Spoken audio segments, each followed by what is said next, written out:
Ollie when it's...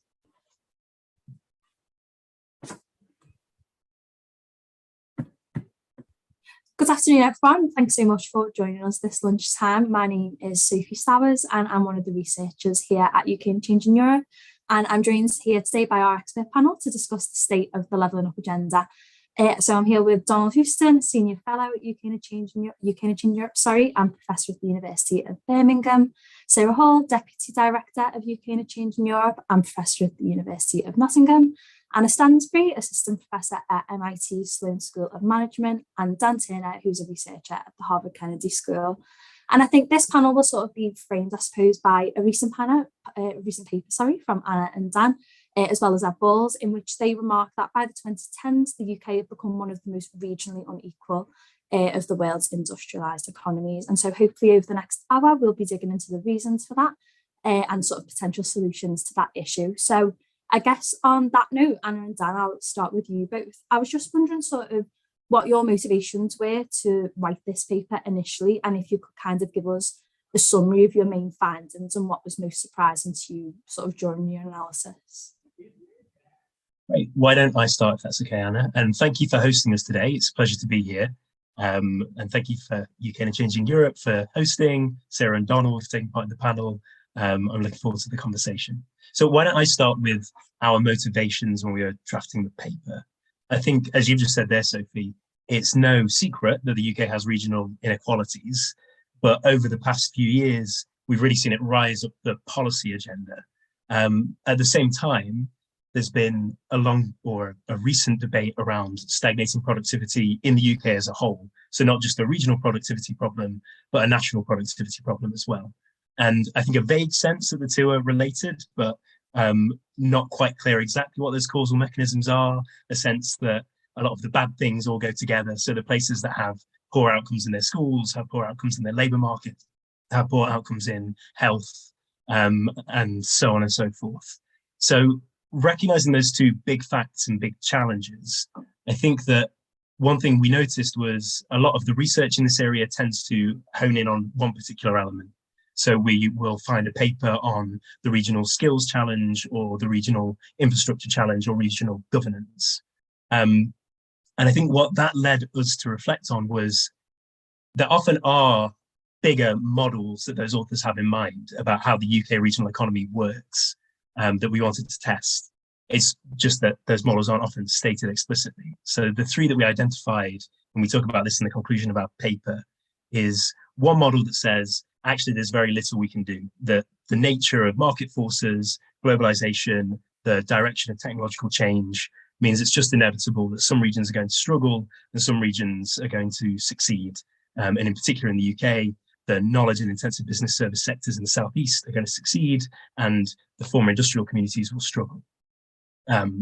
Those people either say, there's nothing you can do, or we should try to encourage migration to the successful clusters in London and the Southeast and look at things like housing reform. There's a second group of people who say, no, we can if we get the ingredients of growth right everywhere.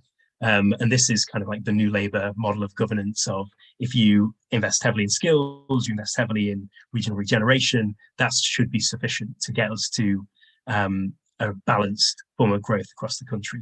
And then there's a third set, which is the modern world, I suppose, of modern industrial strategists. So people who say, if you can build a cluster of economy or economic prosperity within a region, that can act as the motor for a wider regional economic resurgence. So there are these three kind of theories out there in the ether, lots that sits underneath that, and I'm sure that we'll interrogate through this conversation, but we wanted to try and use the method that we take forward in the paper, so looking at market signals of how do people actually respond to the incentives that are out there, to try and pick apart what are the actual most immediate barriers to productivity growth, how do they vary by region, and what does that tell us about these different models for how the underlying economy of the regions operates. So with that 10,000 feet framing, Anna, are you okay to pick up some of the specifics in the paper? Yeah, absolutely. Thanks, Dan. And just to echo Dan, to say thanks to you all and to UK Changing Europe for hosting this discussion. We're really thrilled to be here and get the chance to have this conversation. So with that perspective in mind, what we did is we looked at 5 inputs to growth which come under these three different models: education, transport infrastructure, R&D, access to finance, and then migration policy and housing policy.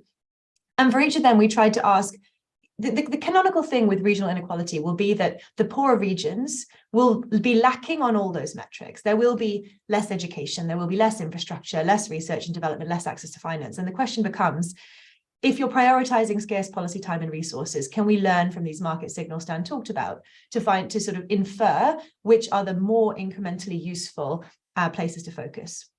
So what I'll do is very briefly give our conclusions on each of those 5 topics, and then happy to dive in any of them more detail as the conversation evolves. So on education, we look at tertiary education, so after post A-level university and non-university education.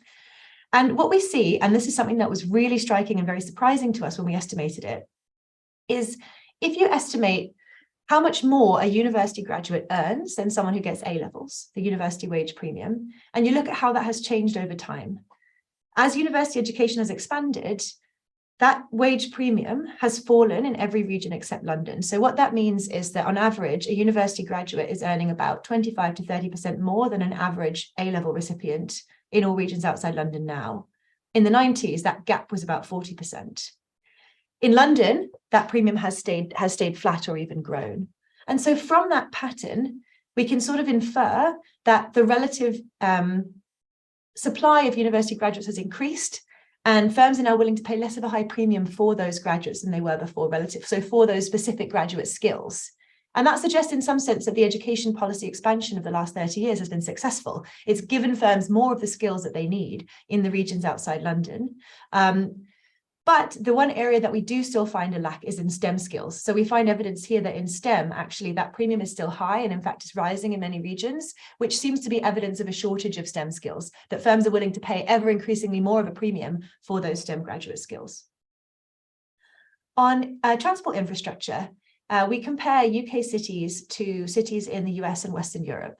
And the kind of big headline conclusion here is that there are 2 sets of ways to think about setting up your transport system to develop a big regional agglomeration where you have a lot of people, a lot of firms, all able to pool labor markets and pool customer bases and generate economic growth. One way, set it up with roads. The other way, set it up with public transport. The US sets their cities up with roads. Europe sets their cities up with public transport.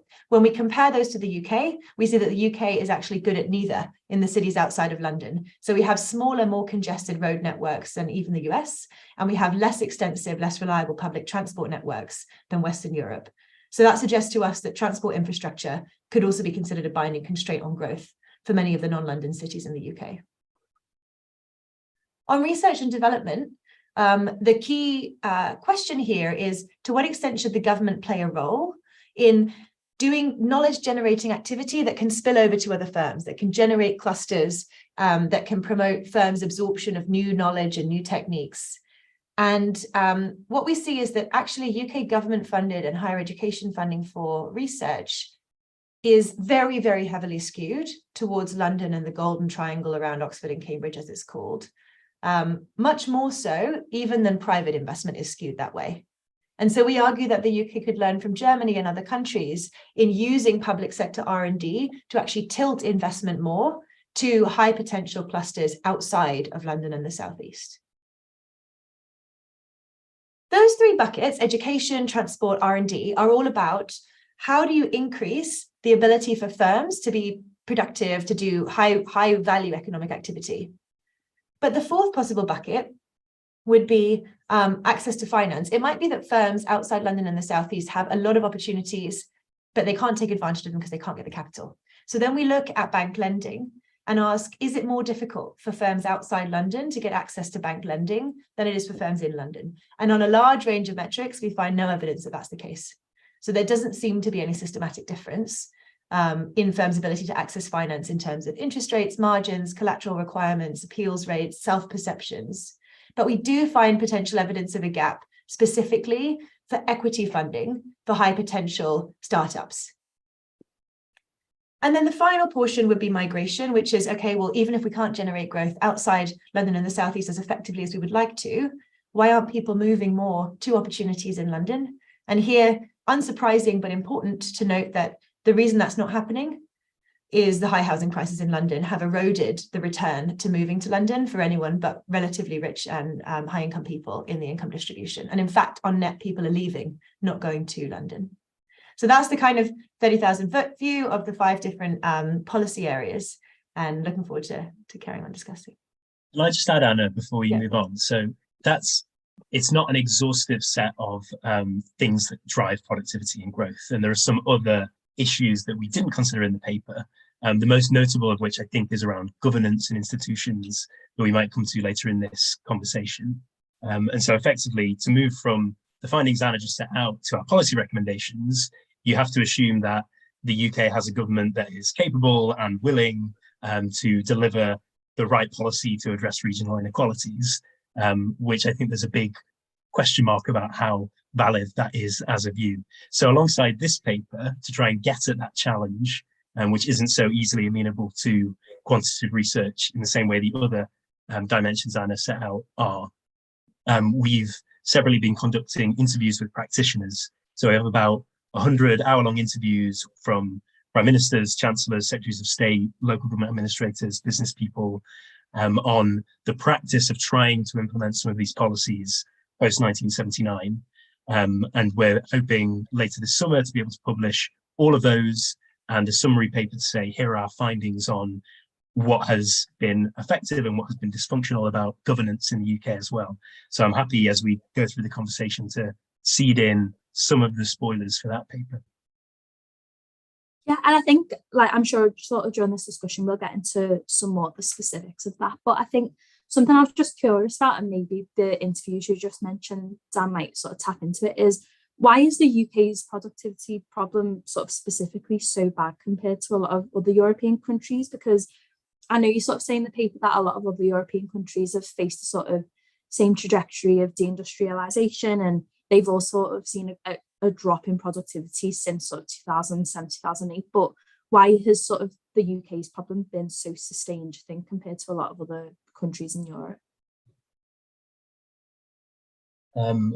I'll start and then Anna, excuse me, can come in afterwards. So I think what's really striking about the UK is that we had these sort of twin sides of a process in that we were particularly well placed for the rise in knowledge-intensive business services in London and the Southeast. So I think in the late 1970s, early 1980s, we had the highest concentration of those sorts of industries of any comparable region in Western Europe in London and the Southeast. But at that point, those industries weren't particularly valuable or value-adding or specifically value-adding in the way that they are now. As over the past 30, 40 years, especially from the late 80s, early 90s, the value of knowledge-intensive industries have really soared. The other things that other regions of the UK were specialised in has relatively fallen back. But what we saw in the UK is not just that structural factor, but the way that that transition happened in the late 70s and early 80s in the non-southeast of England regions was the, I think we find the fastest rate of deindustrialization by employment share of anywhere in Western Europe over a comparable period. And it looks similar to the transitions in the 1990s in Eastern Europe. So effectively, the UK has a two-tier economy. The London area, which was particularly well placed for knowledge businesses, everywhere else that saw the equivalent of a post-communist transition in the scale and pace of change, which effectively removed any industrial clusters or expertise and a base on which to build new industries in those regions. So unlike the Netherlands or the Rhineland or comparable areas in Western Europe, where that transition was much more gradual, and therefore they were able to rebuild new industries and make the most of existing expertise and value-added operations. We didn't really have that option in the UK. So we're trying to rebuild the regional economies from a much lower base than other regions in the OECD. I don't know if Anna wanted to come in. Nothing to add there, yeah. Comprehensive answer. I think, and just the other thing I wanted to ask, and I suppose I'll kind of sort of go to Dan and Anna first and then open up to Sarah and Donald, was kind of why, I guess, is productivity gap sort of the best way to get at and sort of understand regional inequality. And something, and I suppose this is kind of the wider question for Sarah and Donald, is that when you kind of read a lot of analysis of sort of regional inequality, one of the complaints that crops up quite a lot is there's not much sort of real-time data that you can use to really look at kind of different measures of inequality in sort of specific places. So we talk about regions because maybe that's the easiest way that you can kind of aggregate data to look at these things. But actually, when it comes to getting more specific than that, we kind of struggle to get that kind of data. So I guess I'll go to sort of Dan and Anna first about the productivity question, and then whichever Sarah and Donna want to come in to kind of talk about sort of the ways that we can measure that beyond regions, I guess. Yeah, that's a great question. And I think, and you kind of got at this in your question, is that there are really two dimensions. Whenever you say regional inequality, people will hear different things for what regional means, like what level of region, what level of space you're talking about, and also different things about what inequality means, because you could be talking about inequality in a whole range of different metrics. So in our paper, we're focusing, and I think that came out in Dan's framing in our discussion, on productivity inequality, which is just defined as the amount, the value in terms of monetary value of the output of an individual worker hour, basically a work hour in a region, in one region versus another. So it's not a kind of judgment on the intrinsic skills or abilities of individuals, which some people can hear when they hear productivity, but the sort of economic definition is just output per hour worked. And then the region level we're focusing on is large regions. So the 3 nations and then the 9 regions of England. And the reason for that is we're trying to think of large agglomerations, and the large cities are typically in the large regions, but also because data availability means that you want to be able to compare like for like units across countries, and that large region level is a way that you were able to do that. So why productivity? We see productivity as necessary but not sufficient for improving our regional economic inequality outcomes. So productivity is the total value of output that's generated, the value of the goods and services that people in a region produce, and that increases the size of the total pie within the region. And then the other important question is, of course, how that is then distributed to the individuals that live in the region in terms of disposable incomes and living standards, not only in average, but of course across the whole distribution. So in order to expand, improve living standards for everyone in a given region, unless you're going to rely consistently on transfers, you need to improve productivity first. And then you need to have some kind of strategy for ensuring that the fruits of that productivity are equitably distributed. And I think we would argue London has done very well on the former. Productivity is very high. On the latter, the picture is much more mixed. So some of the highest poverty rates are in London. There's vast degree of inequality in terms of living standards, particularly post-housing costs. So we see it as necessary, but not sufficient for achieving improved regional equity, basically. And then to add, as well as productivity being intrinsically important for the reasons Anna set out, I think one model that people tend to have is we should see over time that the different regions of the UK would converge across whatever metric we're concerned about, especially economic metrics, because either public policy or the decisions of businesses for where they want to locate or workers for where they want to move to should help with adjustment. So if you're in an overheating market in London, it becomes more attractive for you to relocate to Manchester or Birmingham. And over time, we would expect this adjustment to happen anyway. What's striking in productivity in the UK is that, and this is true of a lot of other countries, by the way, that hasn't been happening for the past few decades, at least. It was happening up to the late 1970s, and then that trend has reversed and dramatically accelerated in the opposite direction. Now, what's striking is there are other variables where we've had divergence before and we've now converged. So if we were having this conversation 20 years ago, 25 years ago, we would have been talking much more about regional unemployment variation, whereas regional unemployment is now much more similar across all of the regions of the UK, but at the same time, productivity divergence has risen almost correspondingly.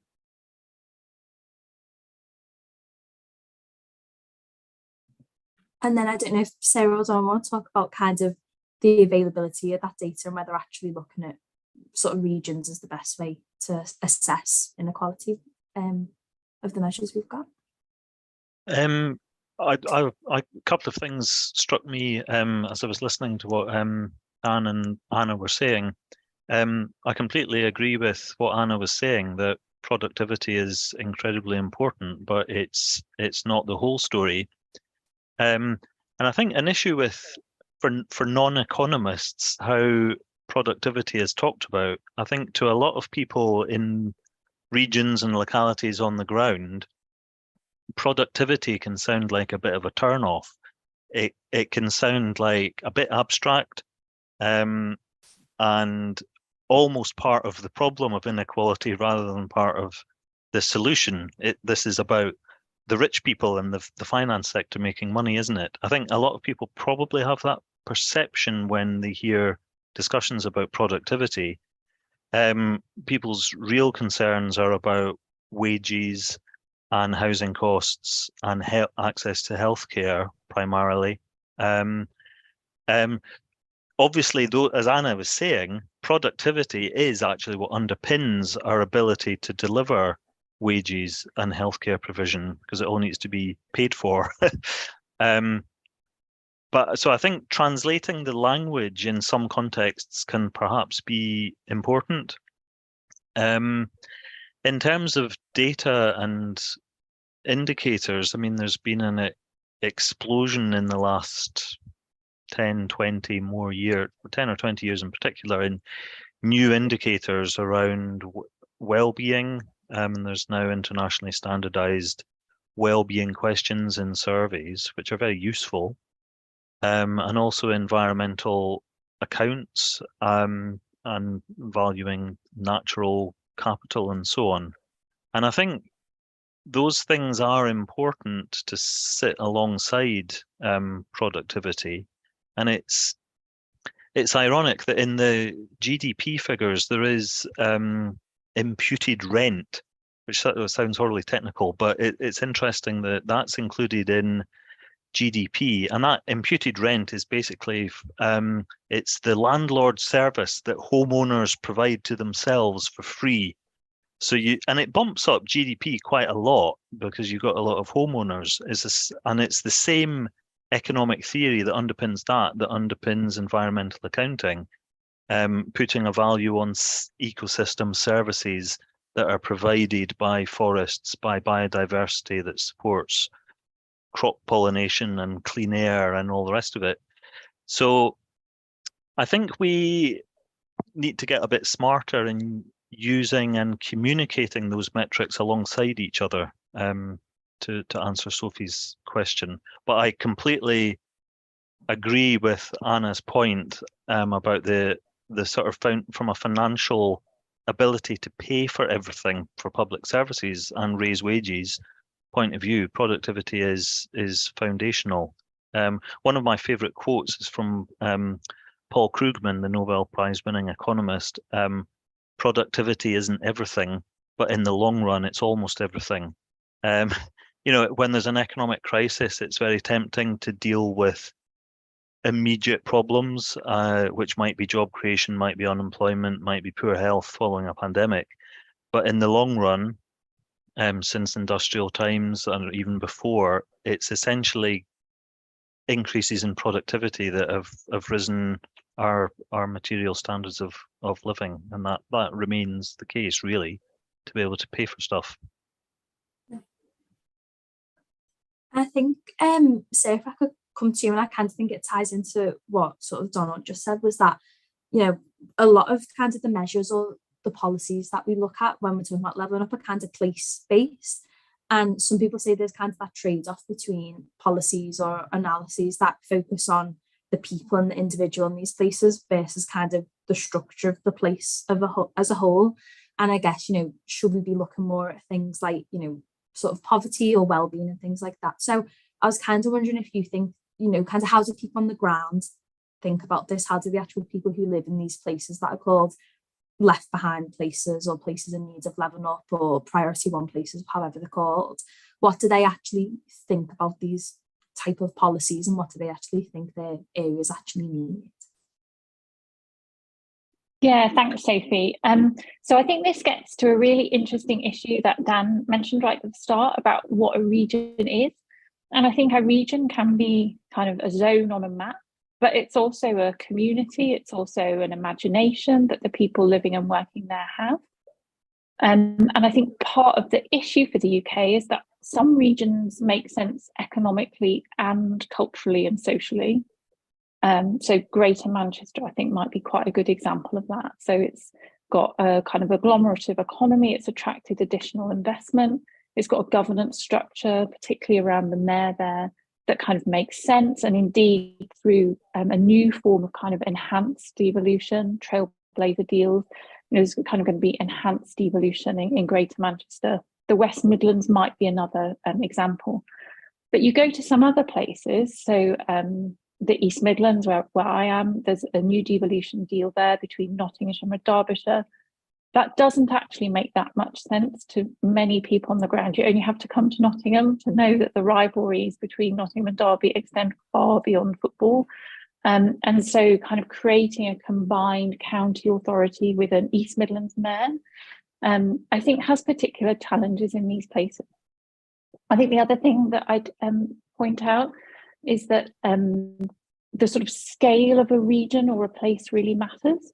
So a lot of the data that we can work with as researchers might be at kind of regional level, official data that is, but there's kind of newer sources of data emerging all the time that go much more locally based, down to the local authority.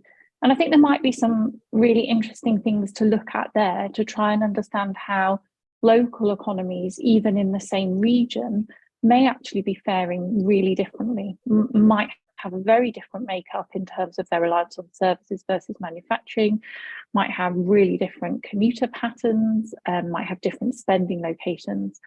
So some of the work we're doing here is looking at things like using mobile phone data to track footfall on high streets, to see which high streets are kind of seeing the spending of the productivity outputs that Anna mentioned growing.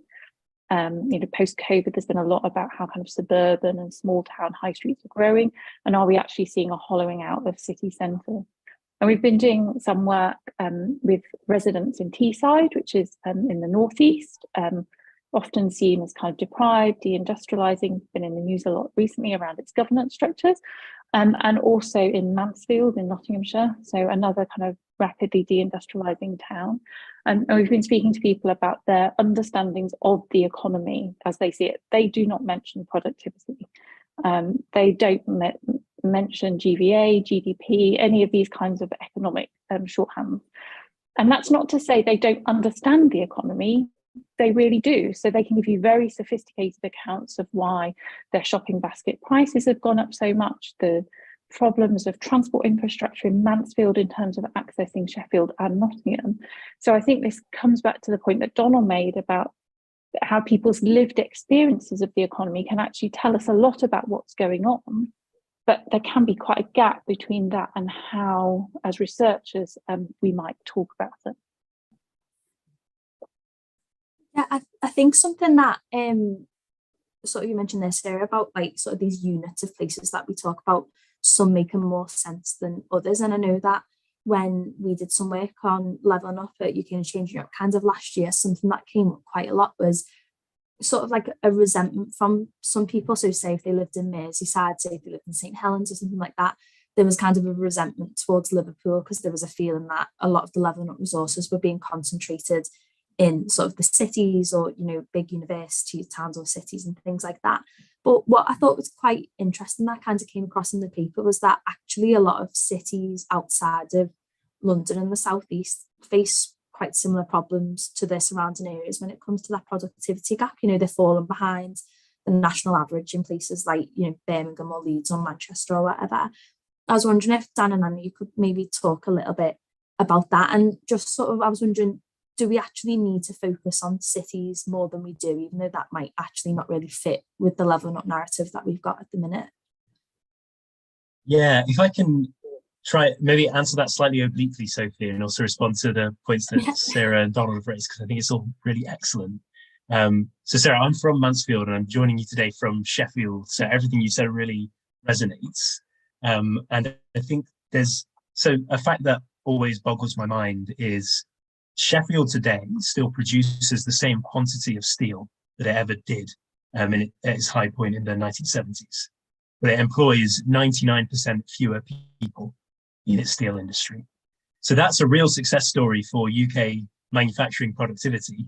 It's a terrible story if you have a place whose politics and identity and social structure is based on mass employment in steel mills or in cutlery works or the associated industries that flow from that.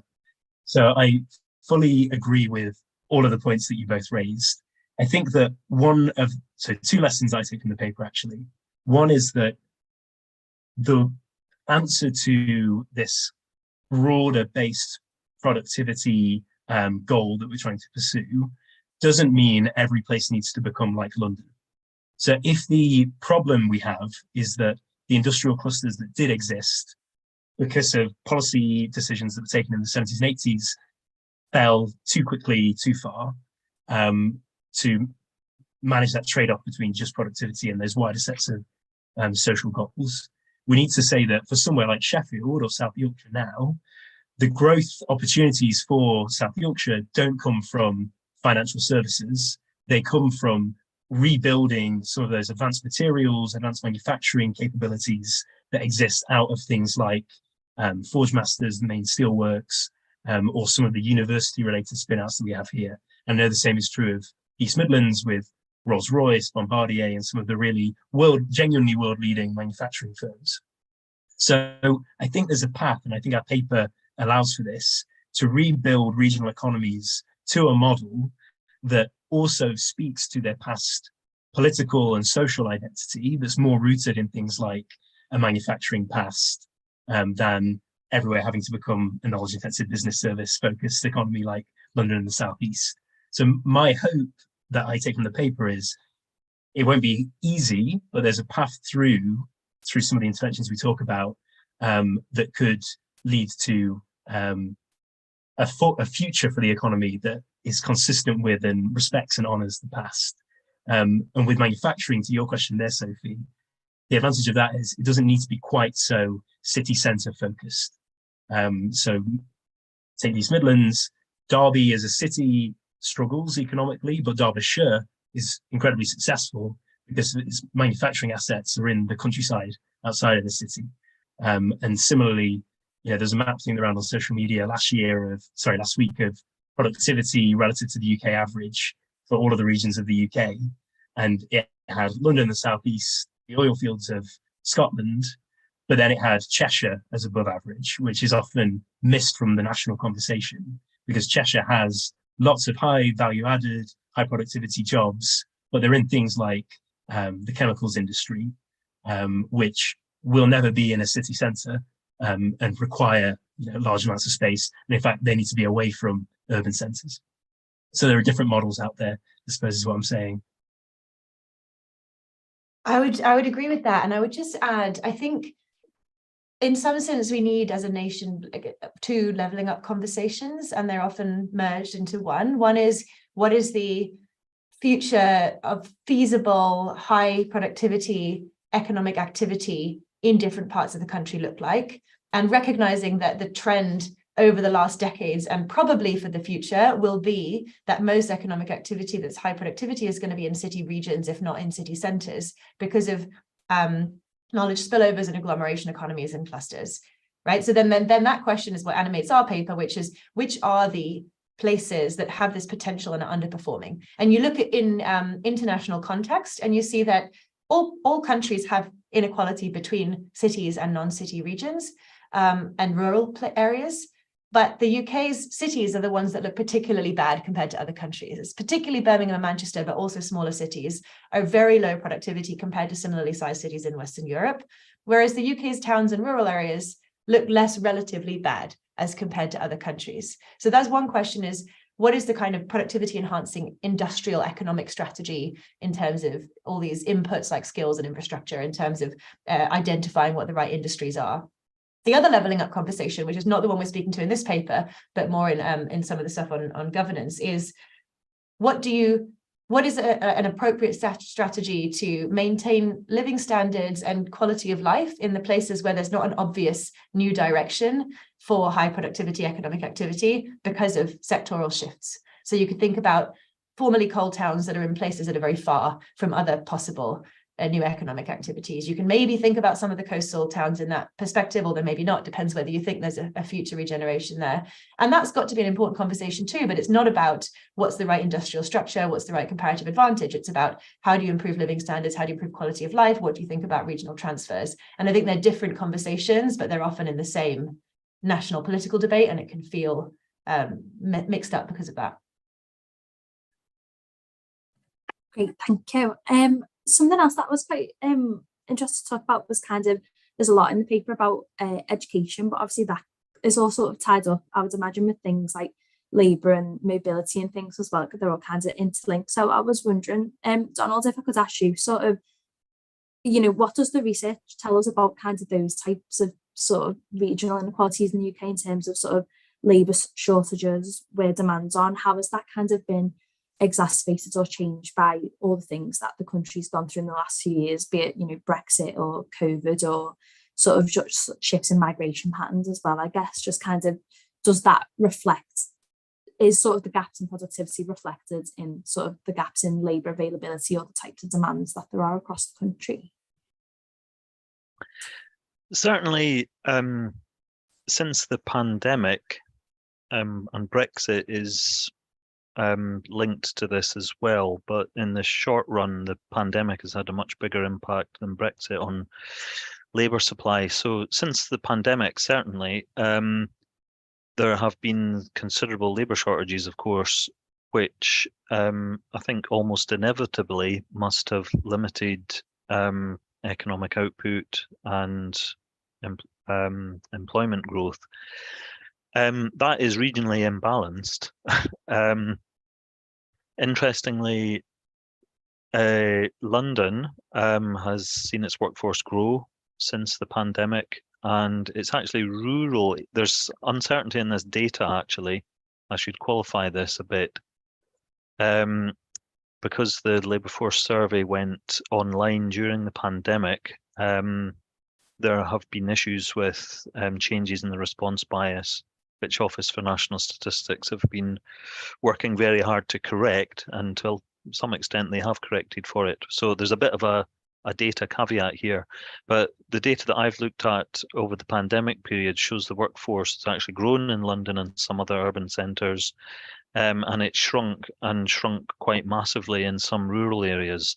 The north of Scotland had a almost 25% drop since the pandemic in the size of its workforce, and just anecdotally, that is confirmed by media reports from the northwest of Scotland that have really, from businesses that have basically been, this comes back to the lived experience thing Sarah mentioned, we cannot get workers. We're just shutting down production in some sectors because there are no workers. So there's been huge damage done to the economy by labour shortages. It's difficult to disentangle what the impact of Brexit and changes to immigration are on labour supply. Certainly, the number of EU workers in the UK had been rising sharply until the Brexit referendum, and thereafter the growth stopped, and there's been small declines, but quite small in numbers of EU workers. That's been offset to some extent by a big increase in non-EU immigration, although quite a lot of that is students. So it remains to be seen what the impact of Brexit and so on in migration is. I mean, on the labour market, health has actually, since the pandemic, has had a much bigger impact on labour supply, and there's a big regional component to this. There are first of all, there's regional inequalities in poor health. I've been working recently on ill health in the labour market, and there's been quite a considerable rise since the 2019 in the number of people of working age who say they have a work-limiting health condition. That's gone up from, for the UK as a whole, that's gone up from 16.4 to 18.1%. So that's quite a big increase of 1.7 people per 100 out of those aged 16 to 64 say that they have a work-limiting health condition. And there's some regional variation in that. But actually, from a regional inequality point of view, an even bigger story is regional inequality in the employment rate of people with poor health. Regional variation in the employment rate of healthy people is actually pretty negligible.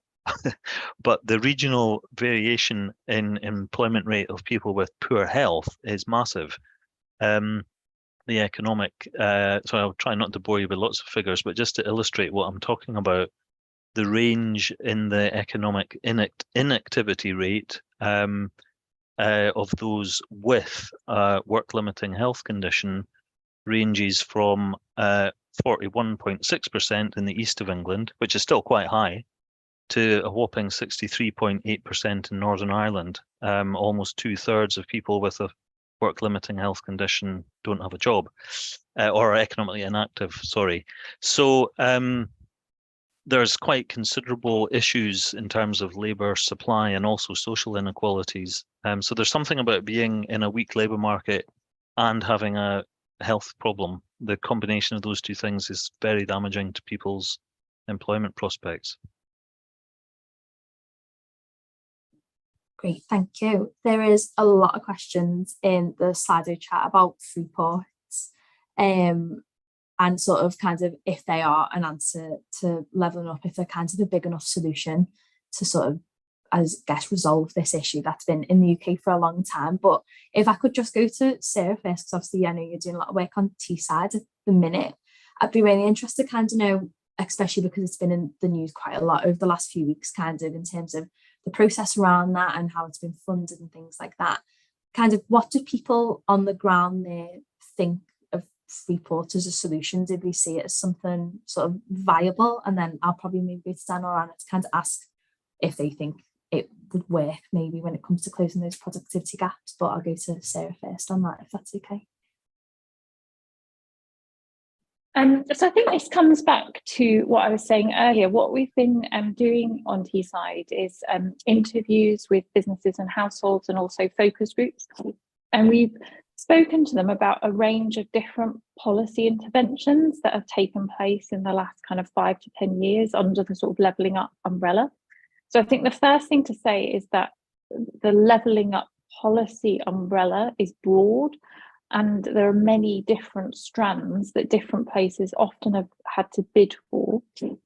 So an example here would be the Towns Fund, which places there's even different elements within the Towns Fund, but essentially towns could bid to access funding, some of which was around fostering economic growth, and some of it was around improving high streets. I think the sort of headline takeaway, and this is qualitative data that we're working through at the moment, is that the people we've spoken with, the households we've spoken with in Teesside, welcome the attention on their region. And that reflects a point. I think it's important to note that there is often quite significant pride in these places, which are often labelled as left behind. So I think they welcome the policy attention, but there's quite a high degree of scepticism about the potential outcomes, and particularly actually around high street sort of improvements to high street infrastructures. I think people can see that in their kind of day-to-day lives, but still query what that might actually mean in terms of supporting growth, particularly in a place like Teesside, where the kind of iconic industrial base is like a very visible reminder on the landscape of the industrial past. So the kind of chemical industry, chemical processing essentially on Teesside. It's a really like, I wish I could show a picture. It's a really like visible, it shapes the landscape. It's quite hard to do work there without even seeing it. And then I think on the Freeports, so we haven't done any qualitative research since the most recent news story around the governance issues there. But so with that qualifier though, I think one of the findings which interests me and surprises me a bit is that there seems to be a bit of a elision in the people we've been speaking to between the sort of Freeport investment and this being a kind of patronising move from Westminster. That's my sort of summary of what they're saying, and that this is just another example of, to the households we've been speaking with, Westminster coming in with a policy solution that they don't feel is tailored to the needs of Teesside, and actually quite I think quite a sophisticated understanding of one of the critiques of free ports about whether the tax breaks associated with them are just switching investment from other locations or whether it's genuinely new jobs.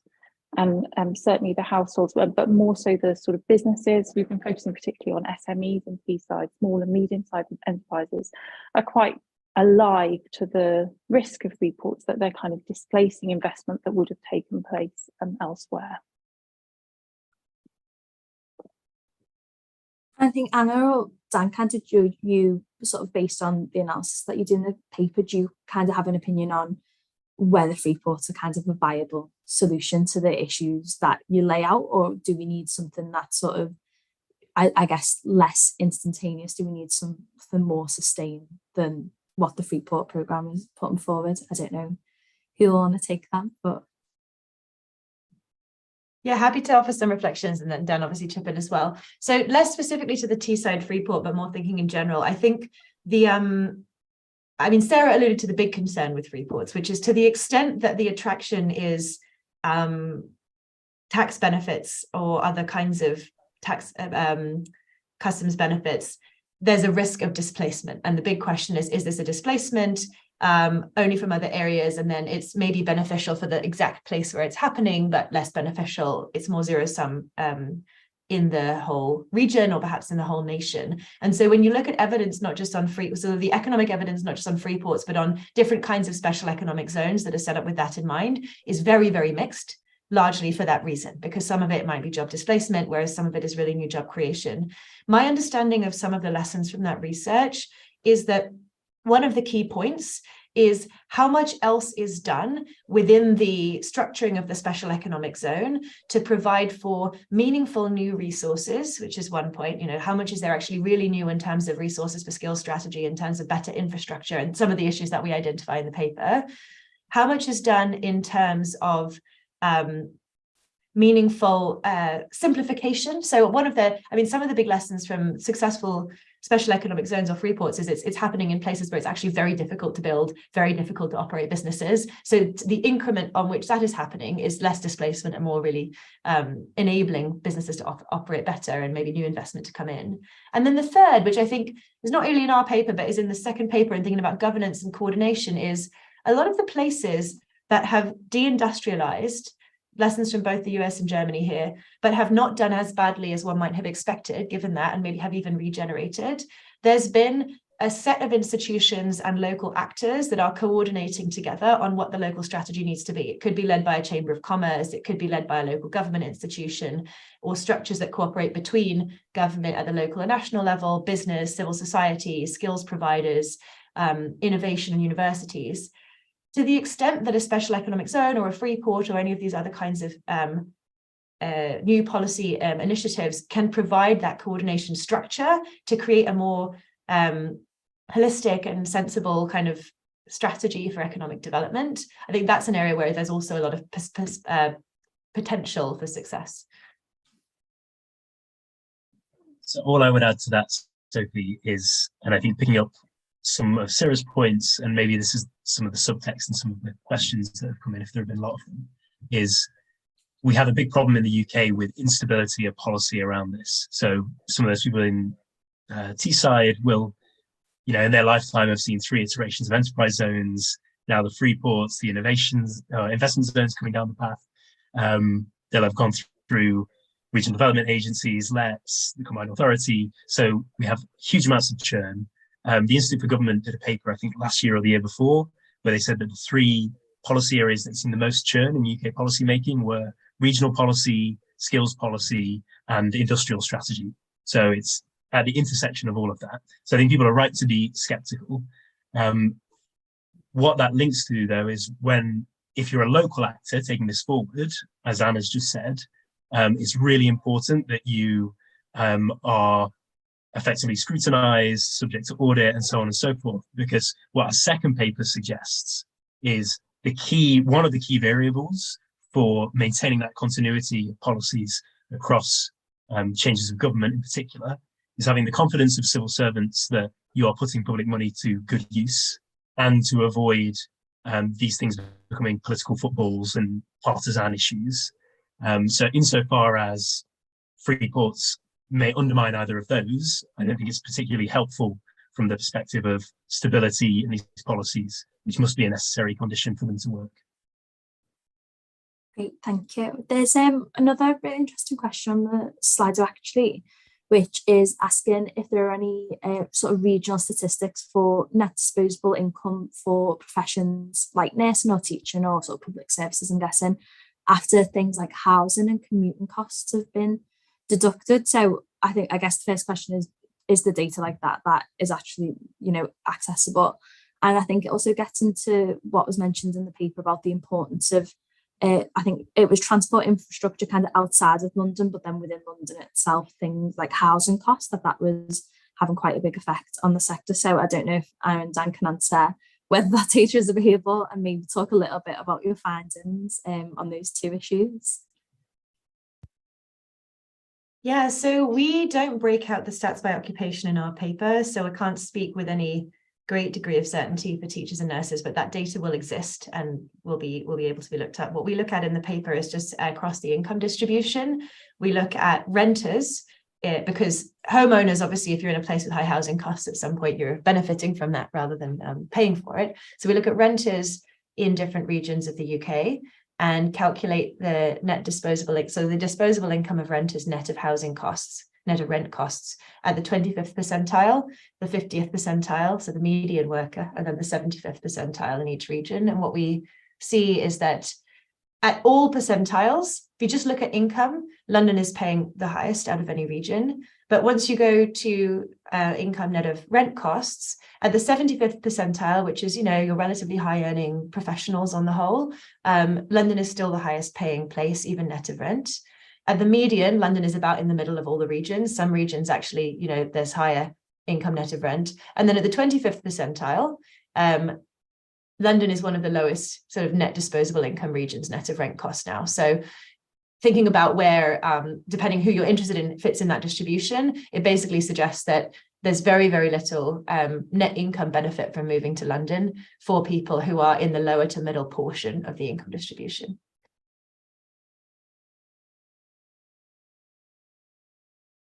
Sorry, Dan, I was just waiting to see if you wanted to come in and add anything. No, Donald, I noticed that you came off mute earlier, so I don't know if you wanted to jump in.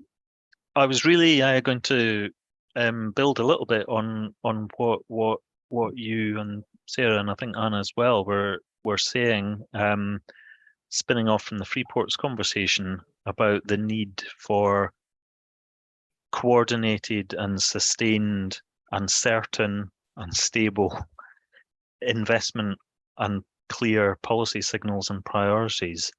It's what the UK hasn't had, if ever, but certainly not since the global financial crisis, and even less so in the last few years. It was really interesting what you said, Anna, about at the very beginning in your opening remarks, that the UK's done badly at both public transport and highways. We scaled back a major road building programme largely for environmental reasons and perhaps financial reasons in the 1990s. And critics at the time, transport critics at the time, said, okay, fine, but we need to invest in public transport as the alternative. And it didn't really happen. And I think we are reaping some of the problems of that now, with congestion on rail and road at terrible levels. So, I mean, I think the comments that Dan has made at the beginning as well are really important. And this is really one of the key points I wanted to make about this. Is to some extent, regional inequality is to some extent a political choice. Public spending per head of all the English regions is by far the highest in London than anywhere else. That's a choice, and it doesn't have to be like that. Considerable chunks of central government could be relocated to other cities. We could, if not completely equalise, but substantially equalise overall public spending per capita. But we choose not to. So it's part that is a significant part of the problem. So it's ultimately a political decision, and follow the money. If you just look at where and on what money is spent, public money in particular is spent on, it's very revealing about political priorities.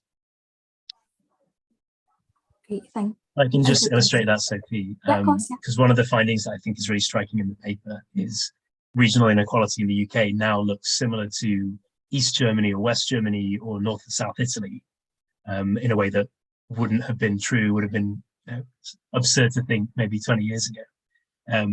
The really worrying thing is the trajectory, at least between us and Germany, are in different directions. So we're still getting worse, whereas Germany, I think, for some of the reasons, so there are a bunch of reasons that it isn't a meaningful comparison, but suspending those, the arguments Donald just set out there around commitment to public spending explains part of the reason why, and we draw the case study in our paper around innovation spending in particular, why Germany and East Germany is heading in a different direction to the UK's regions.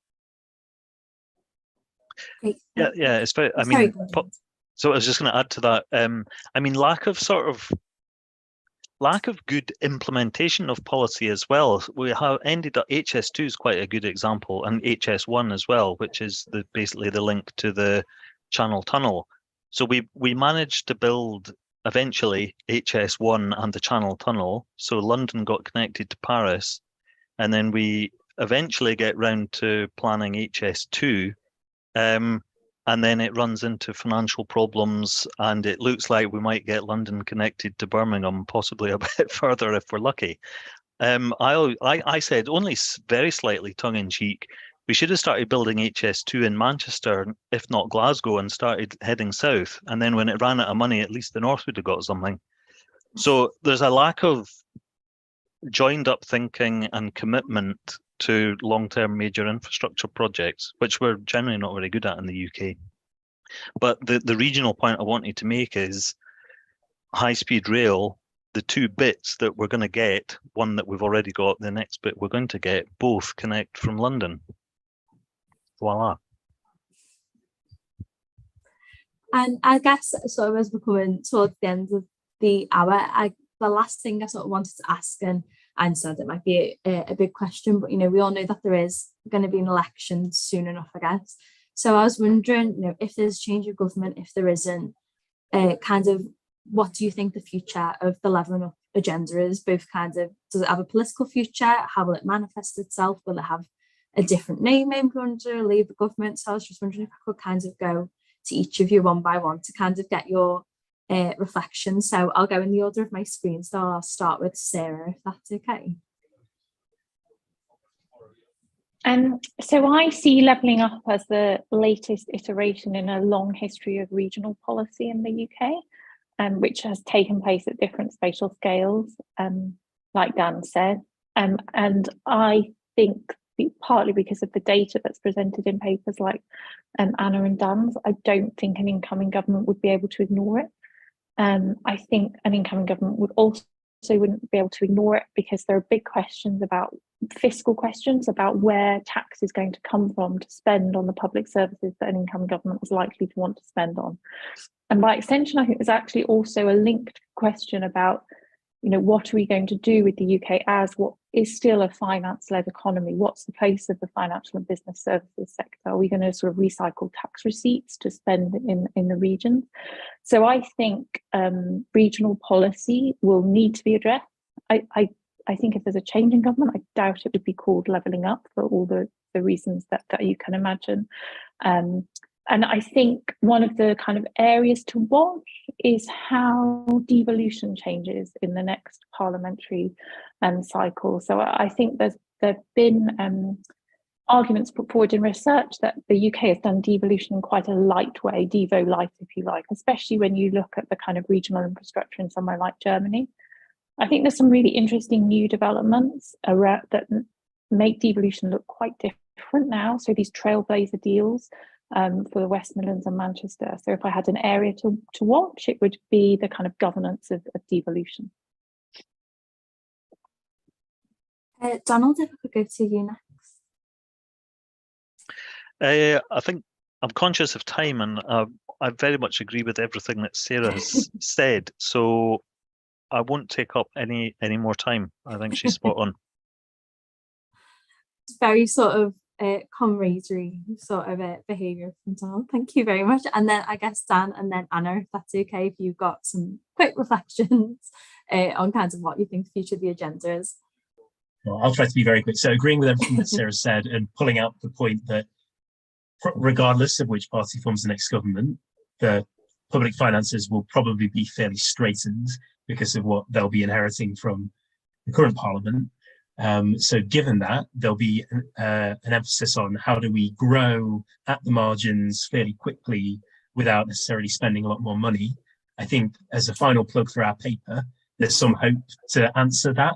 So we suggest that there are potentially quick gains if you put more money into public transport, if you put more money into the connections between university spin-outs and a local industrial base.